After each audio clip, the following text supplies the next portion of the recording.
என் பேர் சிவலிங்கம். நான் கடினம் நகரம் தும்பிப்பட்டிலிருந்து வந்திருக்கேன். நான் இருளர் இனத்தை சேர்ந்தவன். நான் வந்து கிட்டத்தட்ட நீலகிரி மாவட்டத்தில் 25-30 வருஷமாக சமூக சேவையில் இருக்கோம். சமூக சேவையில் நிறைய அரசாங்கத்திலேருந்து எல்லாம் அதை பார்த்துட்டு தான் வரோம், நம்ம மக்கள் நிலைமை எப்படி என்னதுன்னு. இன்னைக்கு வந்து நம்ம நிறைய பார்த்துட்டோம், இதை நடக்கலை அப்படின்னு சொல்லி தள்ளியே போகுது. எதுவும் சரிவர பண்ணுறதே இல்லை அரசாங்கம். சரி, அரசாங்கத்துறை அனைத்து துறைகளும் நம்ம கவனிக்கிறது இல்லை, நமக்கு எந்த இது செய்யறது இல்லை. ஸோ அதே மனசில் கொண்டு நம்ம சமூகத்தின் நேரில் குடும்பம் மட்டும் எல்லா சமூகத்தை தலைவர்களை ஆலோசிச்சு சரி இதுக்கு ஒரு முடிவு கொண்டு வரணும், அதுக்கு என்ன பண்ணலாம் அப்படின்னு சொல்லி ஒரு தீர்மானம் கொண்டு வந்ததில்ல. நம்ம கவன ஈர்ப்பு ஃபர்ஸ்ட் வந்து போராட்டமாக கொண்டு வரோம்னா கவன ஈர்ப்பு அரசாங்கத்துக்கு நம்ம கொண்டு வந்து கவனத்தில் கொண்டு வரலாம். இப்படிலாம் நடக்குது, இதில் நீங்கள் தீர்த்து தரீங்களா, இல்லாட்டி பெரிய லெவலில் கொண்டு வரலாம் அப்படின்னு சொல்லி ஒரு தீர்மானம் பண்ணி குறைந்தபட்சத்தில் எல்லா வில்லேஜையும் வர சொல்லல. ஒரு சில ஆளுகளை மட்டும் குறிப்பிட்ட ஒரு 50-100 பேர் தான் இருக்கணும். ஒரு 50 பேர் நாங்கள் டார்கெட் பண்ணோம். 50 பேர் வந்து நம்ம பண்ணிக்கலாம் அப்படின்னு சொல்லி தான் பண்ணதில் ஓரளவு நம்மளுக்கு ஒரு நல்ல சக்ஸஸாக முடிஞ்சிச்சு. அது எல்லா சமுதாயம் வந்து ஒத்துழைச்சுங்க. அது நம்ம ரொம்ப நன்றியாக இருக்குது. இப்போது நாங்கள் இதில் மூலமாக என்ன கோரிக்கை வைக்கிறோன்னா, நம்ம வந்து முக்கியம் முதல் கோரிக்கை என்னென்னா வனத்துறை வந்து கிட்டத்தட்ட ஒரு 10-15 வருஷம் தான் இந்த தொல்லைகளே இருந்துச்சு. அதுக்கு முன்னே எந்த தொல்லையும் இல்லை. வன உரிமை சட்டம் 2006 வந்து நிறைய நன்மைக்கு தருது, ஆனால் அதை இம்ப்ளிமெண்ட் பண்ண விடுறது இல்லை. அதே வந்து இப்போ உரிமை தந்தாலும் அவங்க 10 ஏக்கரை பண்ணினாலும் என்னன்னா 1 ஏக்கர் 1/2 ஏக்கர் தான் கொடுக்குறாங்க, முழுமையாக பண்ண விடுறது இல்லை. ரெவன்யூ டிபார்ட்மெண்ட் தர அப்படின்னு சொன்னா கூட வனத்துறை தர வருது இல்லை. அதை வந்து நாங்கள் கோரிக்கை கொண்டு வரோம். எங்களுக்கு உழைச்சதை பார்த்து நாங்கள் காலகாலமாக இருக்கோம். இந்த கிட்டத்தட்ட 10-15 நூற்றாண்டா நாங்கள் இருந்துட்டு தான் இருக்கோம். நூற்றாண்டு கூட இல்லை, காலங்காலமாக இங்கே இருக்கோம். எங்களோட தோட்டத்தை எங்களுக்கு நீங்கள் தரீங்க, நாங்கள் காலகால இந்த தோட்டத்துக்கு எங்களுக்கு நீங்கள் தரீங்க, ஆனால் அதை அளந்து தரீங்களா, அது என்ன நியாயம்? இப்போ நாங்கள் 10 வருஷம் எங்களால் முடிஞ்ச ஒரு அளவு அதை பண்ணி வச்சிருக்கோம், அதை நீங்கள் தாங்க, அதை ஏன் இப்படி தடுக்கிறீங்க? அதை வந்து தற்க கூட சொல்லி ஒரு நம்ம இந்த கோரிக்கை மேலே ஒரு 10 கோரிக்கை வச்சிருக்கோம். வனத்துறைன்னு கோரிக்கை எனக்கு வந்து சீக்கிரம் வந்து நாங்கள் வன உரிமை சட்டத்தை இம்ப்ளிமெண்ட் பண்ணணும், சமுதாய உரிமை தரணும்.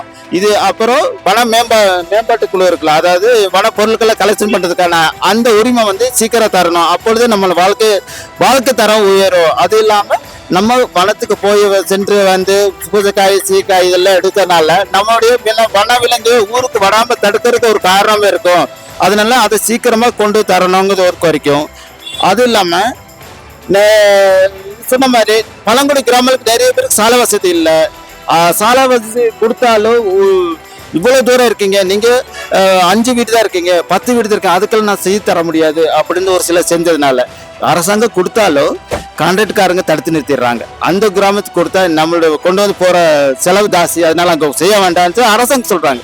அவங்க சொல்றது அவங்க யாரு? நம்ம வந்து நம்மளுடைய வாழ்வாதாரமே மனத்தை சார்ந்திருக்கும்.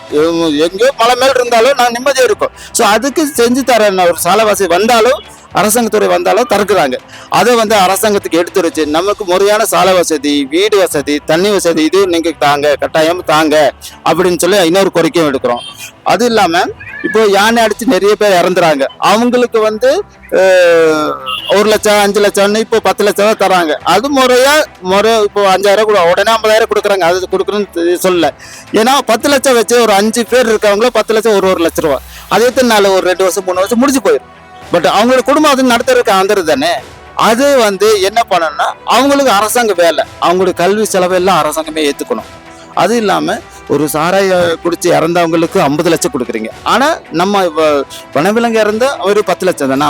நம்ம பழங்குடி மக்களுக்குன்னு அவ்வளோதான மதிப்பு. அதை வந்து நாங்கள் 25 லட்சமாக உயர்த்தி கேட்குறோம். அது ஒரு கோரிக்கையாக நாங்கள் வைக்கிறோம்.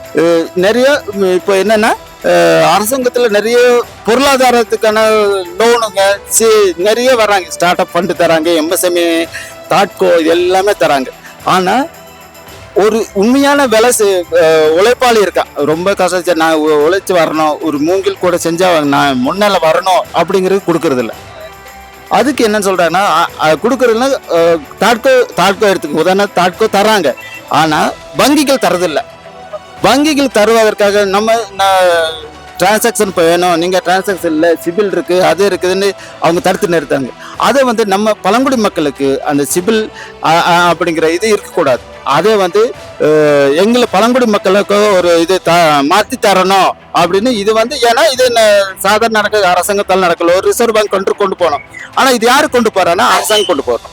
அந்த அரசாங்கத்துறை மூலம் இதை கொண்டு போய் ரிசர்வ் பேங்க் சொல்லி சிபிலுங்கிற முறையை வந்து நம்ம பழங்குடி மக்களுக்கு தாழ்வு ஏற்பட்டா நம்ம பொருளாதாரத்தில், அதாவது ஒரு தொழில் செஞ்சு முன்னேறவன் ஒரு குடும்பம் நல்ல வாழ்வைக்கு ஒரு முன்னேறுவதற்கு ஒரு வாய்ப்பாக அமையுதுன்னு சொல்லி இது ஒரு கோரிக்கையை வைக்கிறோம்.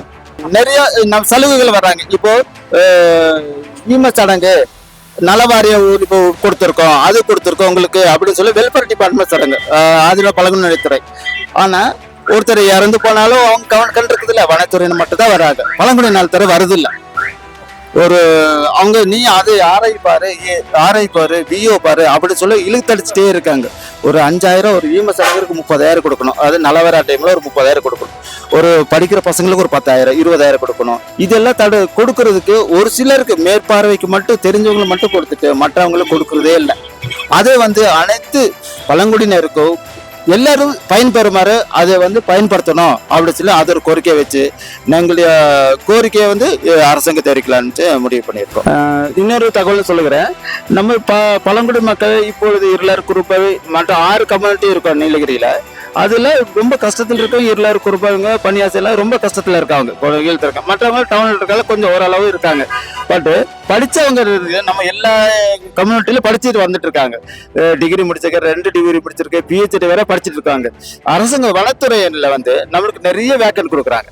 வேக்கன்ட் இருக்கு, ஆனா நம்மளுக்கு தருது இல்லை.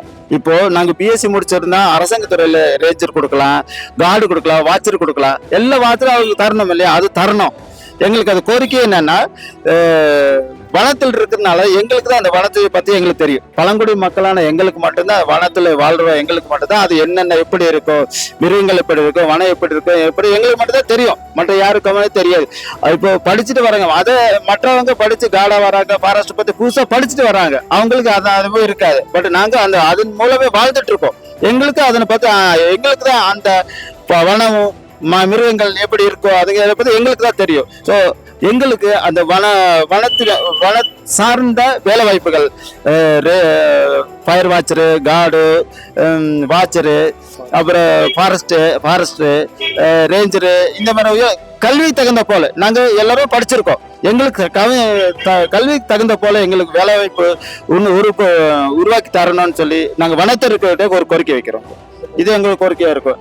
அது மட்டும் இல்லாம இப்போ வெளியில இருந்து வந்து நிறைய மக்கள், எங்க சகோதரர்களான இலங்கை தமிழர்களுக்கெல்லாம் நிறைய அவங்க தனியாக ஒரு பேங்கை உருவாக்கி கொடுத்துட்டாங்க. பட் எங்களுக்கு இதுவரை ஒரு வங்கி இல்லை. ஏன்னா எங்களோட காலங்காலமா இங்க இருக்கோம். நாங்களும் உழைச்சு முன்னேற வரணும், ஒரு தொழில் செய்யணும் அப்படின்னா எங்களுக்கு ஒரு வங்கி இல்லாம இருக்குது. அதனால தொழில் தொகுறதுக்கு எங்களுக்கு தனியா ஒரு வங்கியை உருவாக்கி தரணும்னு சொல்லி அதே ஒரு கோரிக்கையாக நாங்க வைக்கிறோம்னு சொல்லி முடிச்சுக்கிறேன்.